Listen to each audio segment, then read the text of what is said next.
today's video ay magluluto tayo ng ginisang munggo na may paa ng baboy, talong. At ito yung ating mga ingredients. Meron tayong munggo, paa ng baboy, talong, kamati, sibuyas, ahos, at saka nor cubes. So, simulan na natin ang ating pagluluto. So, ito na guys. Umpisa na natin sa pagluto. I-turn on natin yung apoy. Gamit yung ating nahiwagang lighter. Mabilis lang yung mainit yung ating kawali. So, maglagay tayo ng cooking oil.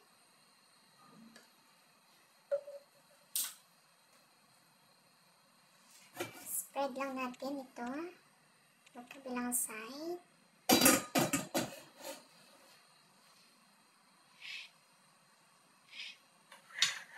Then, ilagay na natin yung ating garlic o sibuyas.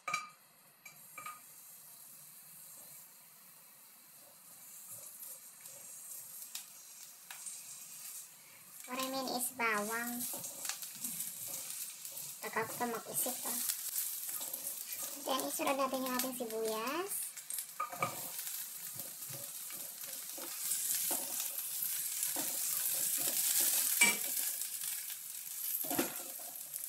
Ay, naano mo yung apoy para hindi mabilis masunod. Then, yung ating tomato o kamatis.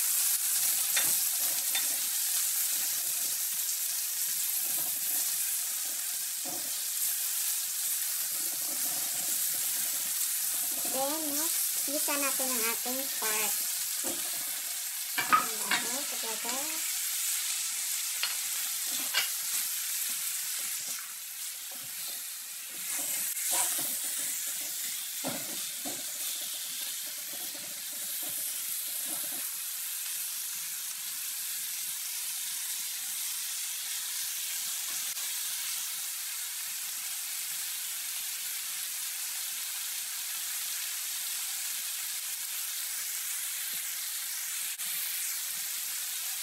Balik pa rin natin.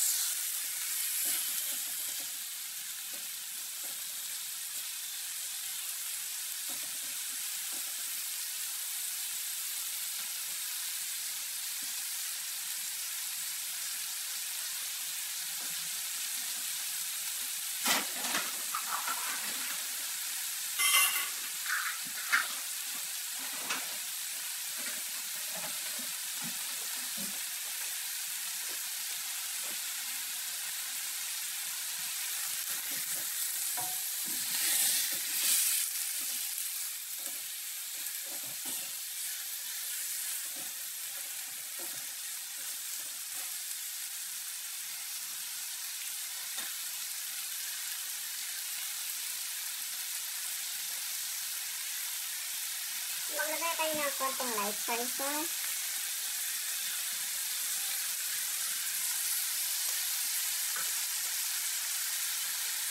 Konting asin.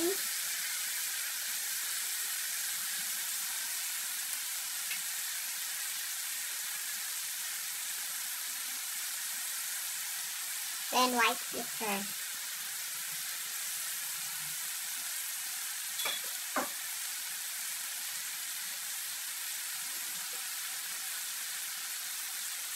Then, balik ka rin natin.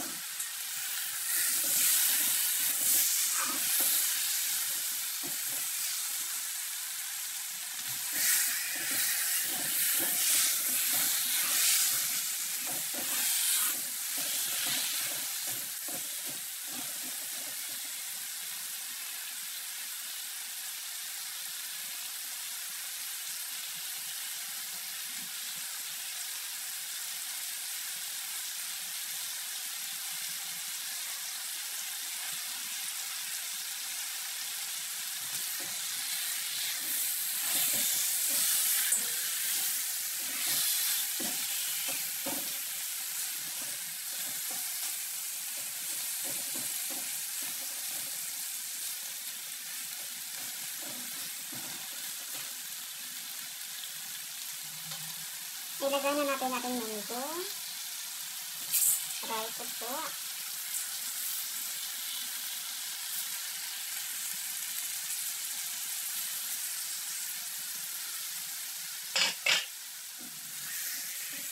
haluin.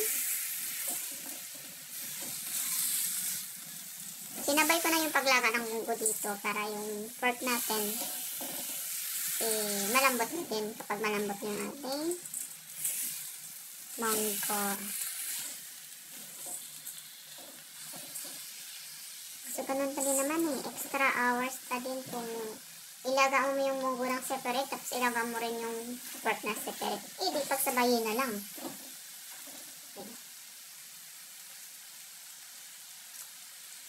Agad tayo ng nor cubes.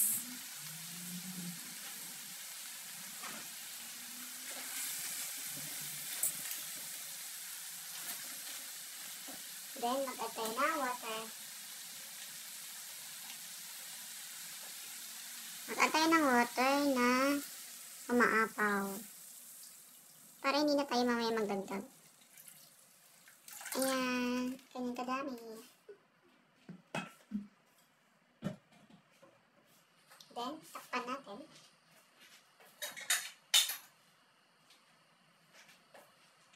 Pakuluan natin hanggang sa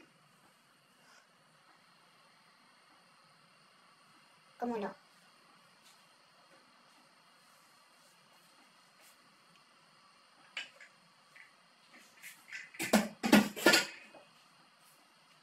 Siguro mga less than 1 hour. Luto na to. Matagal din kasi lutuin yung munggo.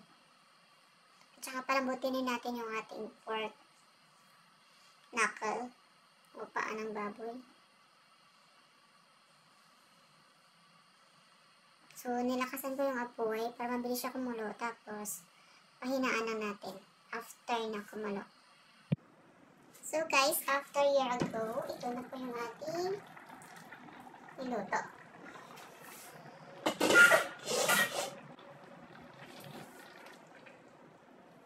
Haluin natin. O, kita niyo, guys.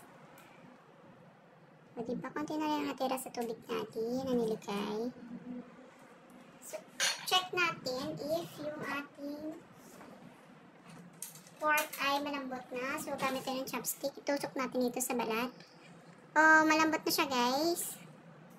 So, tikman natin yung kanyang lasa. If tama na ba or may kulang.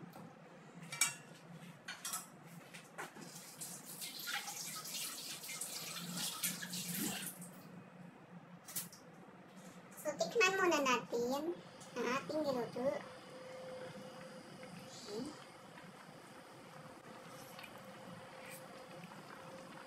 May kulang siya.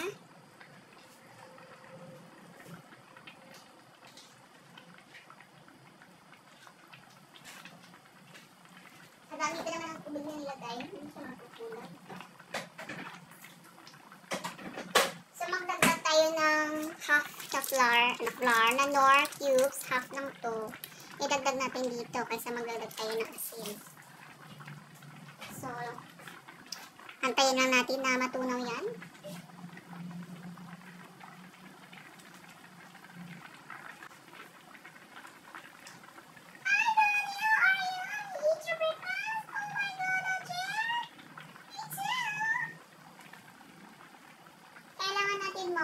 Flowering the plant tonight kasi dry na yung ating plant.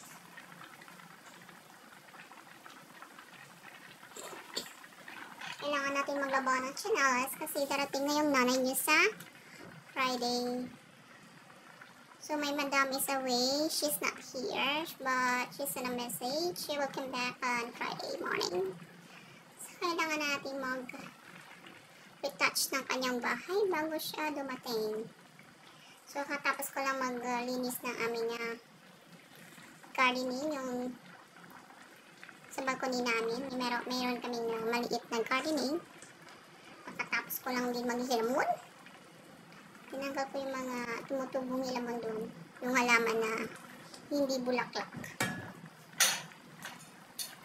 So, yan na guys. Tikman na natin yung ating niluto. Hindi ko pa nilagay yung talong mamaya konti. Tama na ba? Good job. Tamang-tama na itong ating sabaw, yung soup niya. Kasi itong munggo natin ay sumisip-sip ito ng water. So, tamang-tama lang yan. So, tignan natin ulit. Okay na yung taste niya. Masarap na masarap. Ilagay na natin yung ating eggplant.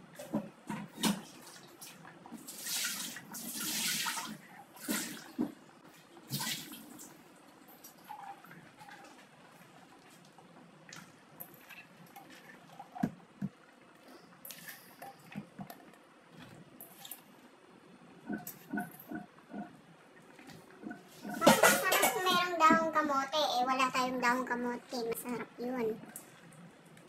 So, eggplant, dahon ng kamote, may balatong, string beans. Masarap yun. So, takpan natin hanggang sa malambot na yung ating talong.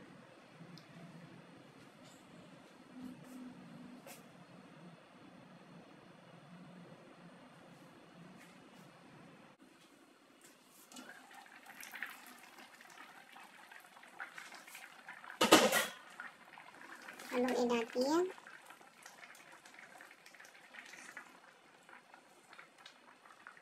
So, luto na yung ating talong. Check natin. Malambot na ito. So, dahil malambot na at iwasan natin mag-overcook, tama na to yung ating nilata. So, i-turn off natin yung apoy. At mag-plating na tayo.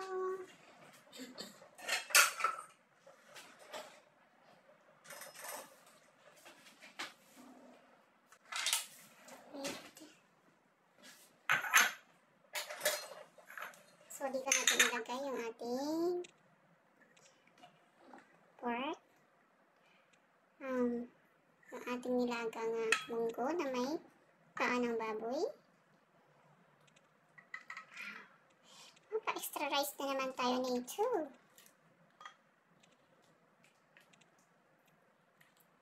Ano? Ano pa sa inyo guys, magluto na rin kayo ng ganito. Masarap to.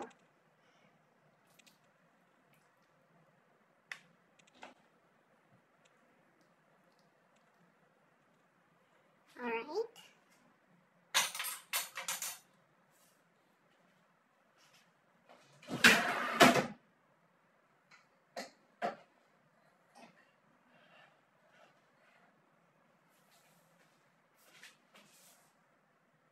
At ito na po yung ating niluto, ang ginisang munggo. Thank you for watching.